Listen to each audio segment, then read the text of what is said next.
साध संगत जी, प्यार से कहना था निरंकार जी। साध संगत जी, आप जी के चरणों में बहुत ही सुंदर विचार असह प्रवान करें और ध्यान से सुने। साध संगत जी, जिसका विषय है चिंता में डूबे हुए लोग जरूर सुने, उनका मन शांत हो जाएगा। साध संगत जी, साध संगत जी, किसी ने बड़े कमाल की बात कही है कि इस दुनिया में कोई आपके हाथ से छीन कर ले जा सकता है, लेकिन आपके नसीब से छीन कर नहीं ले जा सकता। यह सच है और इस बात को समझने के लिए एक बहुत सुंदर कहानी है साध संगत जी, जो आज मैं आपको सुनाने जा रहा हूँ। साध संगत जी, यह एक बड़ी छोटी सी कहानी जो सीधे दिल में उतरती है। साध संगत जी, यह कहानी है पुराने जमाने की, एक ऐसे दौर की जब राजा महाराजाओं का राज चलता था, जहां एक वचन की कीमत जान से भी ज्यादा होती थी। एक राजा साहब के दरबार में एक राजगुरु थे। वह ज्ञानी, सम्मानित और प्रभावशाली थे, लेकिन वह दरबार में कम ही आते थे, क्योंकि उनका एक स्कूल था नदी किनारे, जहां वह गांव के बच्चों को पढ़ाते थे। वह अपना ज़्यादातर समय बच्चों को संस्कार देने और उनके जीवन के सही मार्ग पर चलने की शिक्षा देने में बिता देते थे। एक दिन वह गुरुजी दरबार में आए हुए थे। राजा की आंखों में चिंता की लकीरें साफ दिख रही थी। साध संगत जी, गुरुजी ने पूछा कि राजन, कुछ व्याकुल प्रतीत हो रहे हो, क्या बात है? राजा बोले कि गुरुवर, मेरी पुत्री विवाह योग्य हो चुकी है, लेकिन उसके योग्य वर नहीं मिल पा रहा है। यह चिंता असहनीय हो रही है। गुरुजी ने गंभीरता से कहा कि लाइए, कन्या की कुंडली दिखाइए मुझे।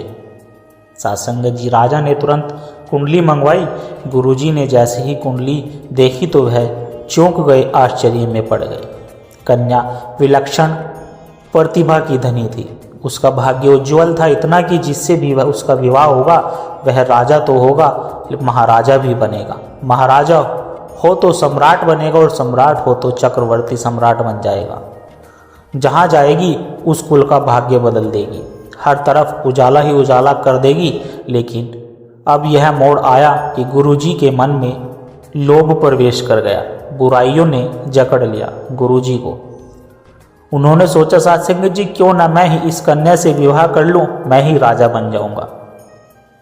उन्होंने चाल चली, राजा से कहा कि राजा, कन्या विलक्षण है, लेकिन इसकी कुंडली में एक दोष भी है, छुपा हुआ है। अगर विवाह सीधे कर दिया गया तो यह जिस कुल में जाएगी उसे नाश के मार्ग पर ले जा सकती है, और आपका कुल भी विनाश हो जाएगा। राजा और अधिक चिंतित हो गए। गुरुजी ने समाधान बताया कि एक उपाय है, एक बड़े से बक्से में कन्या को बिठा दीजिए, उसमें हीरे जवाहरात और गहने भर दीजिए और बक्से को नदी में प्रवाहित कर दीजिए। जहां यह बक्सा पहुंचेगा वहीं इसका भाग्य तय करेगा, आप चिंता ना करें। साध संगत जी, भाग्य स्वयं रास्ता खोज लेता है। राजा ने गुरुजी की बात मानी। बेटी भी कुछ ना बोल सकी। पिता का आदेश था, वह विवश थी। साध संगत जी, बक्सा तैयार हुआ, उसमें कन्या को बैठाया गया, गहनों और हीरों से भर दिया गया और नदी में प्रवाहित कर दिया गया। गुरुजी दौड़े दौड़े अपने स्कूल पहुंचे। बच्चों से कहा कि आज पढ़ाई नहीं होगी, तुम सब नदी किनारे जाओ, एक बक्सा आएगा, उसे उठाकर मेरे कमरे में रख देना, और याद रखना, मेरे घर के दरवाजे को बाहर से बंद कर देना। मैं लाख चिल्लाऊं, दरवाजा मत खोलना। साध संगत जी, बच्चों को कुछ समझ नहीं आया, लेकिन गुरुजी की बात पत्थर की लकीर होती थी। उधर नदी में एक और कहानी चल रही थी। नदी किनारे एक दूसरा राज्य का राजकुमार अपने सिपाहियों के साथ विश्राम कर रहा था। वहां जंगल में शिकार करने आया था, थककर नदी के किनारे हाथ मुंह धो रहा था। तभी उसने देखा एक बक्सा बहता हुआ चला आ रहा है। सिपाहियों से कहा कि देखो जरा क्या है इसमें। सैनिकों ने बक्सा बाहर निकाला, खोला तो उसमें एक सुंदर कन्या निकली।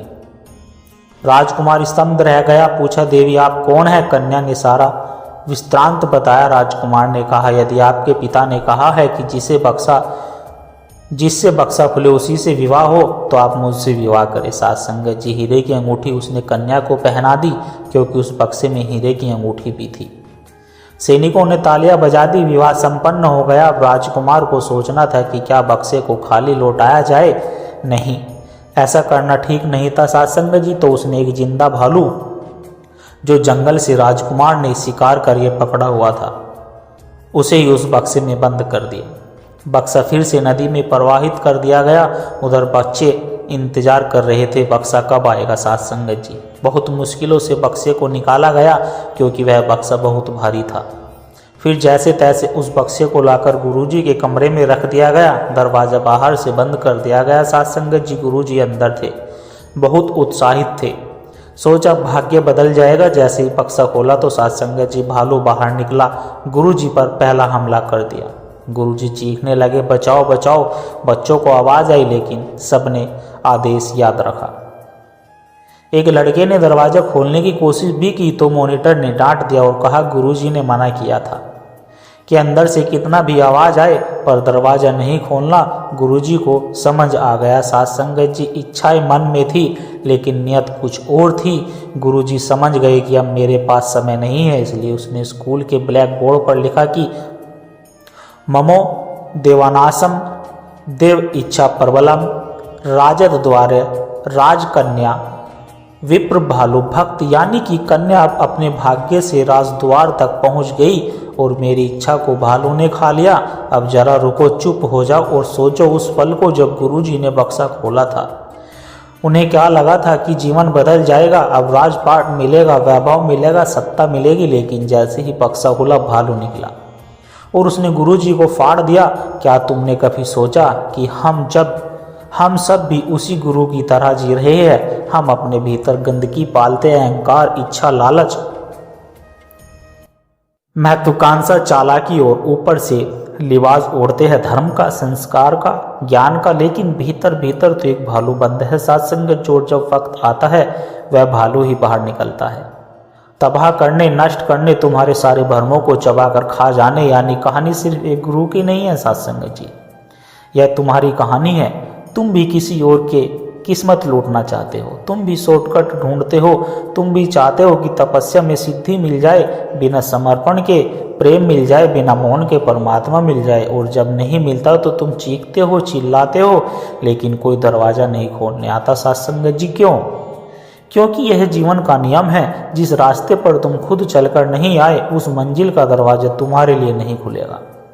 गुरुजी चीख रहे, बचाओ बचाओ। बच्चों ने कहा, आदेश था दरवाजा मत खोलो। जीवन भी तुम्हारे लिए ऐसा ही है। जब तुम इच्छाओं के दलदल में फंसकर चिल्लाते हो तो ब्रह्मांड मौन हो जाता है सत्संग जी।